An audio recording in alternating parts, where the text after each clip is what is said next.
Дорнод аймгийн халах гол суманд одоо буур нуур одоо оршдог тийм ээ, Монголын бас үзэсгэлэнтэй газар. За ингээд энэ буур нуурт бол одоо автомашинтайгаа явж байгаад дөрвөн иргэн осолтож одоо амнасаа алдсан юм харамсалтай үйл явдал болсон. Тэгээд өнөөдрийн хүртэл бол бас энэ дөрвөн иргэний одоо цогцыг гаргахын ажил бас үргэлжилсээр байна тийм ээ. Тий.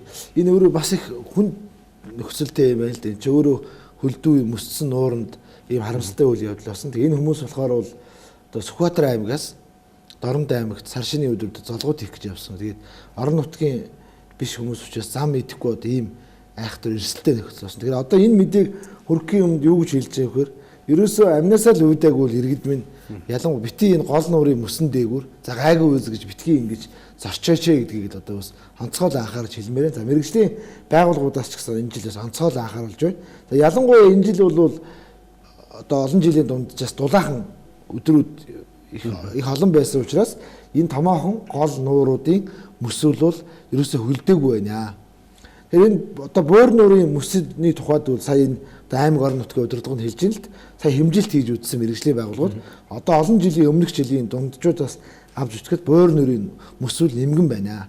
Тэгэхээр энэ дээр одоо манай Дорнод аймгийн иргэд өөрсдөө их гайгүй одоо бид нар олон жил эндээ амьдарсан яваа сурцсан гэж ингэж зорчдгоо. Энэ бол маш их эрсдэлтэй шүү. Битгий одоо бүү зорчооч гэдгийг хэлж байна. За ингээд энэ харамсалтай ослтын дээр бол одоо Дорнод аймгийн онцгой байдлын газрын одоо гүний шумбагч нар бол ажиллаж байна. Өчигдөр өглөө одоо ирээд аврах ажиллагааг явуулах гэсэн боловч харамсалтай одоо бас цасан шуурга болоод байгаль цагуурын аюултай үзэгдэл одоо чадаагүй. Тэгээ өнөөдөр ингээд онцгой байдлын ерхий газраас өгсөн мэдээллээр 10 цаг 40 минутын үед бол одоо эхний шумбалтаа хийж за нэг одоо амь хоригчийг бол цогцыг гаргаж ирсэн. За бусад хүмүүсийг одоо цогцыг гаргах ийм ажиллагааг л хийж байна гэдэг ийм мэдээллийг өгсөн. Тэгээд маш харамсалтай үйл явдал болсон байна лээ. Нэг гэр бүлийн одоо залуу хүмүүс байлаа шүү. Залуу хүмүүс байлаа шүү. Дан 32 34 настай.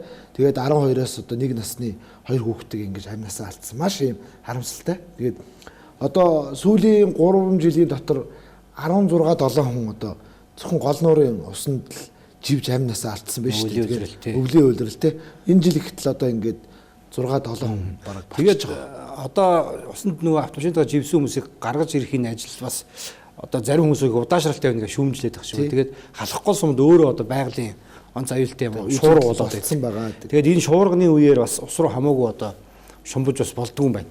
Тэгээд ерөөсөө шумбахгүй байгаа гэдэг ийм мэдээлэл бас өгж юм тийм ээ. Тэгэхээр ингээд маш ийм хүнд нөхцөлд одоо манай нөгөө аврагчид бас ажиллаж байгаа гэдэг ийм мэдээлэлүүд байна тийм. Яг одоо тэр онцгой байдлынхан бол өгж байгаа бидэнд нөгөө мэдээлэлүүд бол эхлээд нөгөө шумбагч дорон ашиглаад байна шүү дээ тийм. Тэгэж усны дорон ашиглаад тэр тухайн одоо живсэн машины бааршлыг тогтоогоо тэгээд одоо шумбалтай хийж энэ ч гэсэн өөрөө маш эрсдэлтэй хэцүү байж шүү дээ. За ингээд бас Дорнод аймгийн засаг дарга одоо энэ буур нууртай холбоотой энэ ослын талаар бол яг сэрэмжлүүлэн яриа өгсөн. Энэ яриаг одоо үзэгч таах дүрг.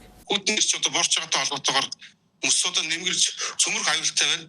Сая бас одоо манай Дорнод аймаг шинэхээр ирсэн Сүхбаатар аймгийн иргэд бас усанд одоо цөмөрж бас харамсалтай бас амнасаа алдсан тохиолдол давхар гарсан байгаа. Тийм болохоор бас нуурлуу бас иргэд бас очиж машин зэрэгтэй очиж очихгүй байхад бас анхааруулах ийм анхааруулга бас өгмөр байна иргэдтэй бас.